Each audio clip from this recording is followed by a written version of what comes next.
Dear Talea, I write on behalf of the endurance selectors to advise you that they have selected you to represent Australia at the FEI World Endurance Championships, Norfolk, UK on the 25th of August 2012.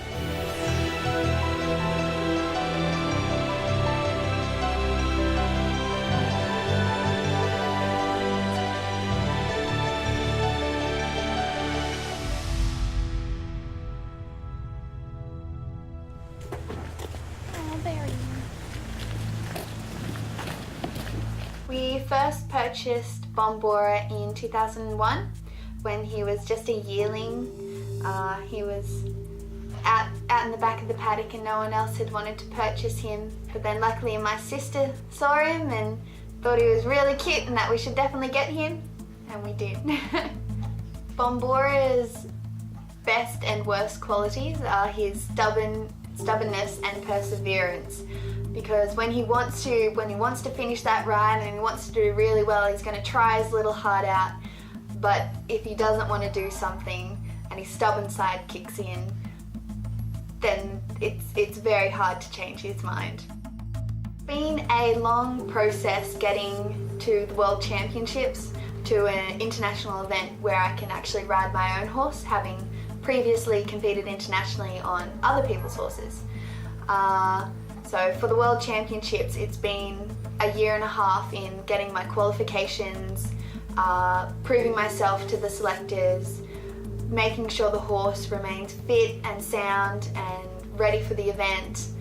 So it's been a long process, but it's been a fun one, and now we're here, so it's all worth it in the end. Right now we're going to a high tea which is being held as a fundraiser for my trip to England. So we'll see how it goes. The biggest challenge in competing overseas on your own horse is probably the expense. For us, my mum, she's a single mother, so it's a single income family, and to fly a horse around the world and back, it's going to be $35,000, which is no small sum of money. On top of that, there's driving the horse all around Australia to qualify, there's agistment, there's feed, there's gear. There's just so many costs that go into the sport of endurance and competing internationally. Hello everyone, thank you so much for coming today. As you all know, this is all about Talea and it's about helping her get to the UK and to bring her horse home and to be able to compete over there. It costs a lot of money, so it's been great that you've all been able to turn up and support Talea. We've been doing a lot of fundraising, obviously to help with the enormous cost of heading over to England.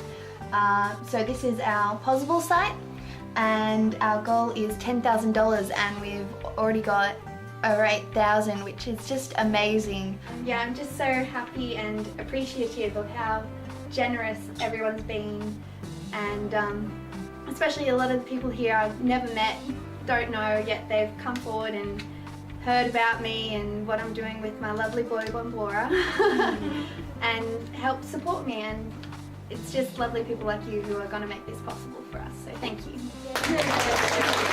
In the past, people have offered us large sums of money to purchase Bombora. We were contacted by the manager of the Royal Stables of Bahrain, people from all over the UAE, but we've never really been tempted, because although the money is always useful, very useful, it's not worth disconnecting the great relationship that we have with him. And it's not just myself, but my mum, my sister, even my brother's ridden Bombora, and he's really part of the family, so we couldn't sell a member of our family basically.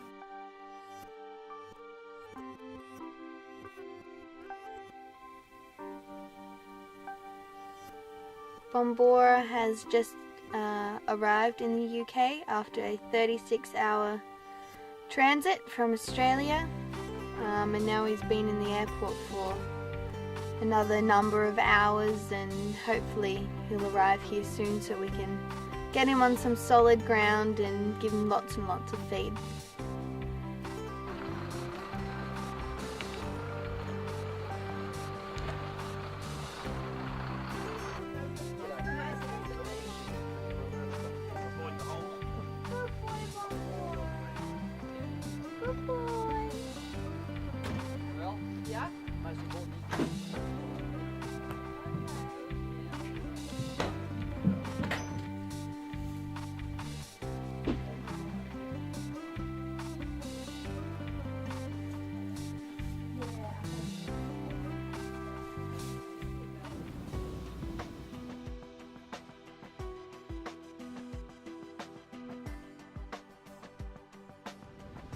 Coming to the 2012 World Endurance Championships is a realisation of a dream for me. I started endurance riding when I was 7 years old, and as soon as I started competing heavily, I've always looked up to those who have managed to compete overseas, especially with their own horses, and to be here now, it's just amazing, and I can't wait to actually get to the competition and get stuck into some riding.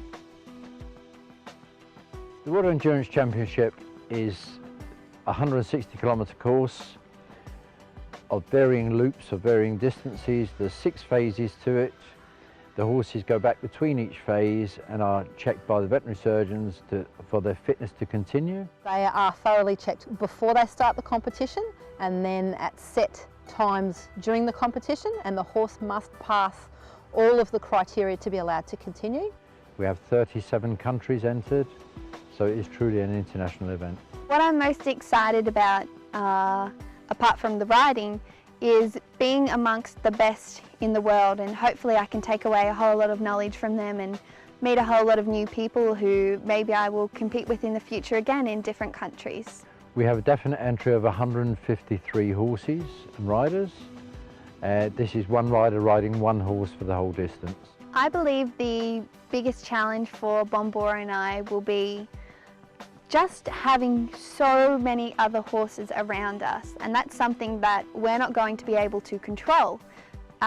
We can ride to the best of our ability, but in this circumstance with so many other horses around, if someone else makes a mistake, you can be the one to pay for it. So it's going to be a really different atmosphere, and we'll both have to really look after ourselves and hopefully make it through without any issues. This is a tough course, and it's a world championship, so it's expected that it's a tough course. I guess from my experience, it depends a little, I guess, on weather as well. Adverse weather conditions obviously will affect the completion rate. On average, it's probably somewhere between 40 and 55% that will successfully complete. The course is basically on Breckland, and Breckland is mainly sand and flint.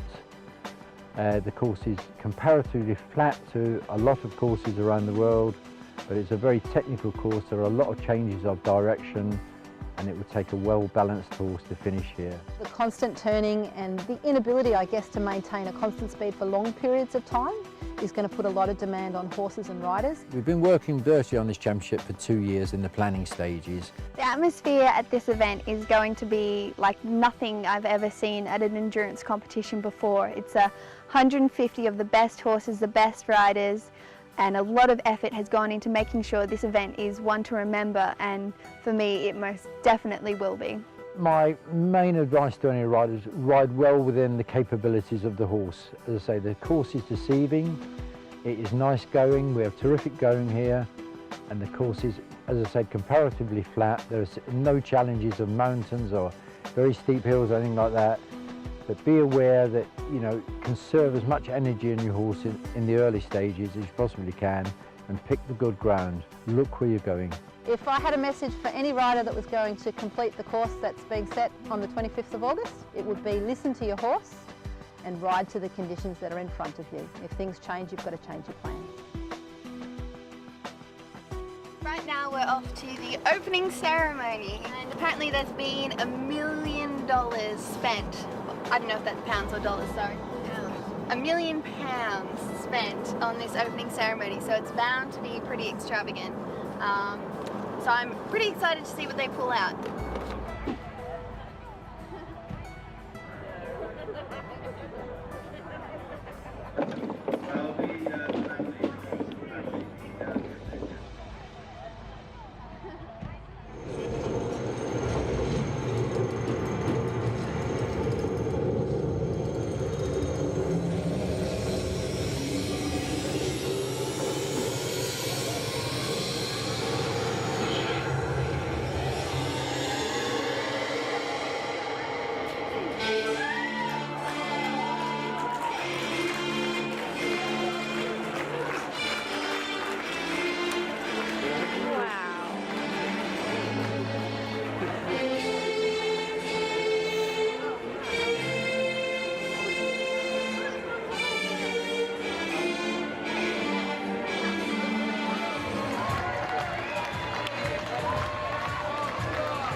It's the Friday morning before the ride, so we're packing everything up now, moving over to the ride base, and the ride is on tomorrow. Good morning. The opening ceremony last night was amazing. Being up on the stage felt really good, and you got to wave and smile at the crowd and hear the Aussie, Aussie, Aussie, oi, oi, oi, which is always good to hear. The horses are marshalling and you're about to get on and ride to the road base. How are you feeling? Nervous but excited, and can't wait to get there and just get things started actually.